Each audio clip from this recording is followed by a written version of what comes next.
Hi, Dale coming to you from my garage again. A good friend of mine asked me, "Hey Dale, do you think you could build me a light-duty, space-saving workbench for my garage?" And I said, not only can I will. I love these workbenches, especially when you are in a tight quarters or in a garage where you still want to put your car in. This one's going to be, of course, mounted on her wall in her garage and not on a piece of particle board to test. It folds down so that she'll still have access to the wall above the bench in case she wants to put shelves there. This is a very easy build that absolutely anybody can do at any skill level. I hope that you stick around so I can show you how I did it. Let's get going. Come on. The first thing I wanted to do was to figure out the mechanism I was going to use to lower and raise the workbench. I went medieval and studied all the designs used to lower and raise old castle drawbridges.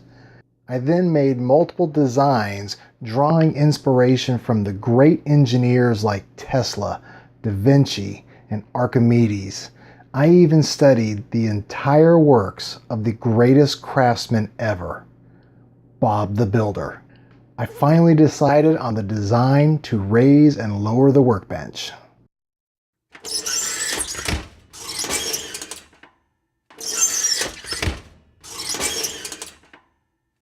I'm only going to need a half a sheet of plywood for this workbench, so my first cut is to simply cut the sheet in half. I'm using my circular saw jig, which is probably my second most used jig that I have. I'll leave a link below so that you can see how to create one for yourself. I use painter's tape along the cut to help with tear out. I also put the good side down as there is normally more tear out on the top cut when using a circular saw. I then move on to my table saw and cut the workbench top to size. Mine is going to be 42 inches wide by 36 inches deep. Notice that I'm using painter's tape again to help with tear out, but I have the good side down on the table saw, which is not what you want to do. Good side down when using circular saw, good side up when using table saw. Take note of the grain direction as well. You want the grain going across the width of the workbench. The grain direction is only cosmetic and does nothing to the strength of the workbench. It just looks nicer. After cutting the workbench top to size, you should be left with two pieces of plywood, one 12-inch by 48-inch and one 6-inch by 36-inch. Now, rip each of those in half so that you will have two 6-inch by 48-inch and two 3-inch by 36-inch pieces. Next up is cutting the two 6-inch by 48-inch strips of plywood to their final length equal to the width of the bench. Rather than measuring, I find it best to simply hold the wood in place, mark, and cut. This removes any chance of error in measuring. Do this for both pieces. Moving on to the two 3-inch by 36-inch pieces and cutting them to their final length. Again, rather than measuring, I find it best to set the wood in place and mark. Place the two 6-inch wide pieces next to each other on the bottom of the bench, flush to the front and the sides. Now place the 3-inch wide piece next to those and flush to the side of the bench. You now know how long that piece needs to be. You can mark it and cut it. Then cut the second 3-inch wide piece to the same length. Using those 6-inch and 3-inch strips you just cut, it's time to make a sort of frame with them. This will be attached to the bottom of the workbench, but I'll get to that in a minute. Set the 4 strips so that the two 6-inch strips are in the front and back, that's important, and the two 3-inch strips are between them on each side to form a rectangle, or a frame. You could easily use pocket screws for this, but I'm really loving my Doweling jig from Rockler, so I'm going to use that. You can use any joining method that you want. Heck, you could even skip the joining altogether and simply glue them to the bottom of the bench one at a time. I just thought this would be easier. In case you've never seen these doweling jigs being used, it's as simple as lining up the pieces you want to join, marking a straight line across both boards, lining up the jig to those marks, and drilling the holes.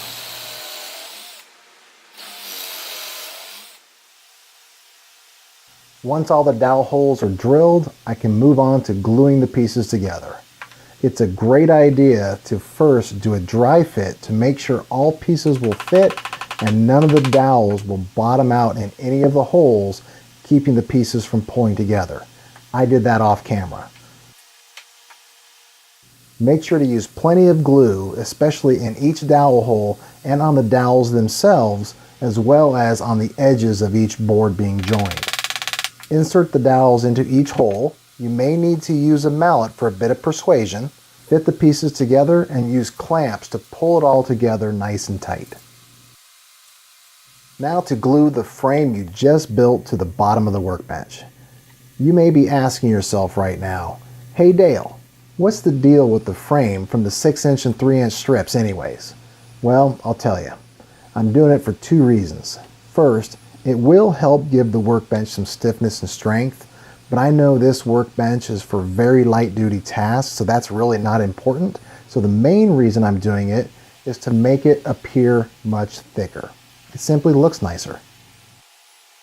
Now, using plenty of glue and clamps, attach to the bottom of the workbench. Get it as flush as you can, but don't worry too much because we'll be trimming the edges for a very clean edge. The reason the 6-inch boards are in the front and the back is to give us more area to screw in the legs and the hinges. After the glue is dried, I use my circular saw jig to shave off just a bit from each side of the workbench. This will give the workbench very clean edges. For the edge of the workbench that will be up against the wall, I set my circular saw to cut at a 5-degree angle. This is to give the bench room to rotate up and down on the hinges and not be blocked by the wall. The workbench isn't going to float all on its own, so I cut 2 3-foot legs and one 42-inch ledger board out of 2x4s.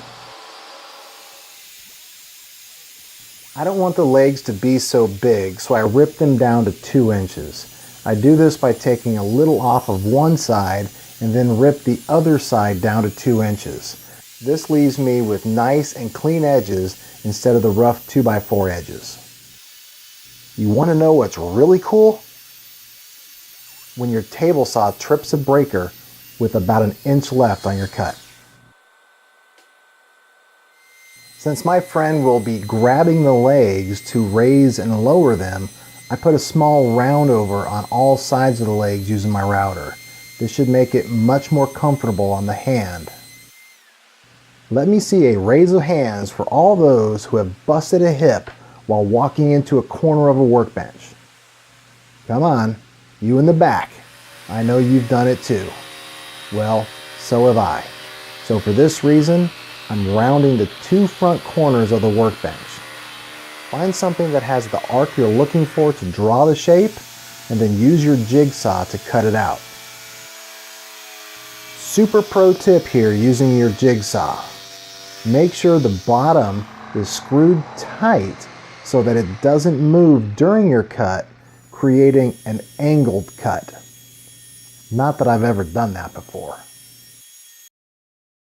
My wife got me a cool wood burning kit as a gift, so I thought I'd try it out by burning my double B into the bottom of the workbench.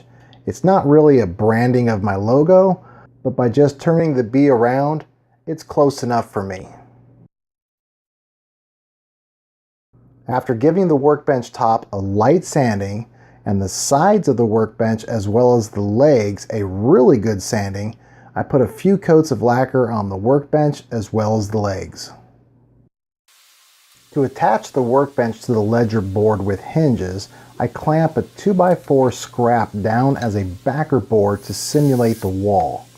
I then use a thin piece of scrap, maybe a 1/16 of an inch or so, to hold the workbench off the wall just a touch in case the garage wall is not perfectly flat. The workbench will still be able to open and close. I then butt the 2x4 ledger up against the scrap 2x4 and place the hinges in place. Using my self-centering drill bit, I pre-drill for each hinge hole and then drive in screws to securely hold the hinge to the workbench. I repeat with the self-centering drill bit and screws to secure the hinge to the 2x4 ledger board. I find the center of the bottom of each leg by drawing a line from corner to corner. This is to attach leg levelers, as most garage floors are not level.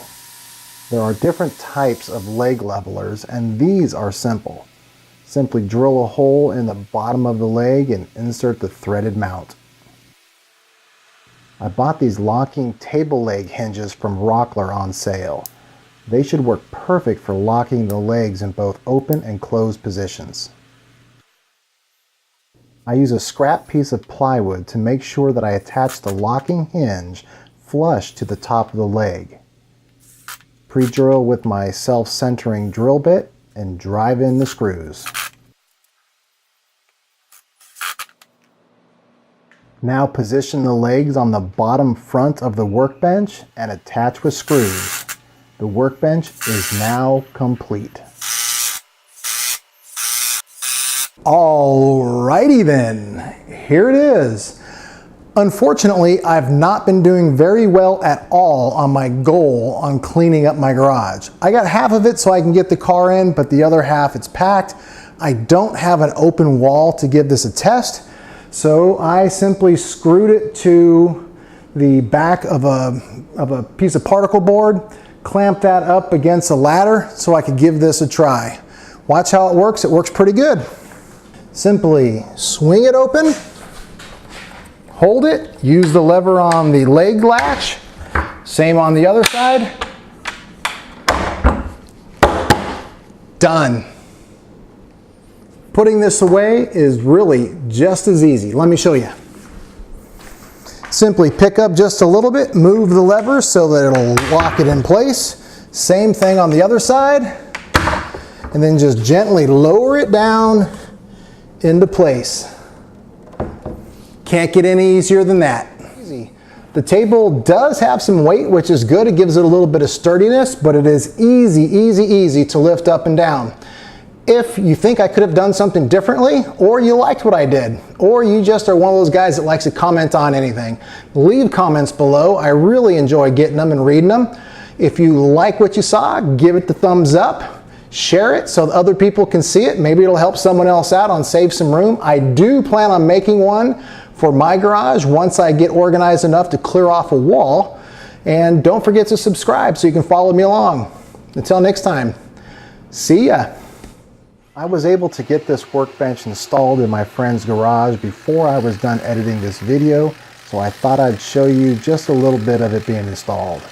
I first leveled it on the wall and then drilled pilot holes followed by lag screws. Once installed, it worked great. Just make sure that you install this into studs and it should be strong as ever.